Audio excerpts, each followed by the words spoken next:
أعوذ بالله من الشيطان الرجيم بسم الله الرحمن الرحيم mbokki jullit yi assalaamu aleykum wa rahmatullah lii ab dénkaan la bu sëriñ bi dénk mboolem taalibe yépp ginnaaw bi mu musloo ci seytaane ni mu ko baaxoo musloo ci mboolem mbindam yi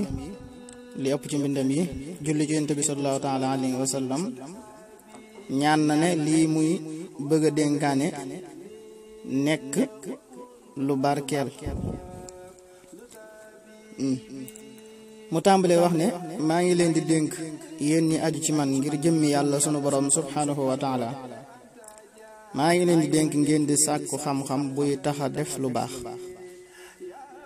tey saxal jëf ju baax ak teggiinu yii ñooy maye ak texe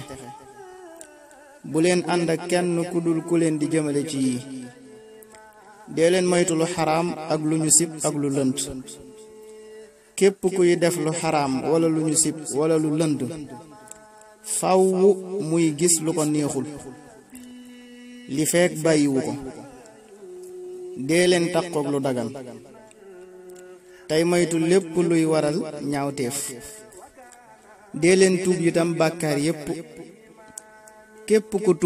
tuub gu sell sunu borom subhanahu wa taala dina ko sellal te bu la sellalee nga bokk ci ay waayam képp ku dul tuub nag ay ñaawteefam dana alku tey dana am gàcca dee leen wéetal yàlla sunu borom subhanahu wa taala itam wéetal gu leen di may ngërëmam ak i mayam te ngeen saxal ne sayidina muhammad sallallahu taala alayhi wa sallam ab yonenteem la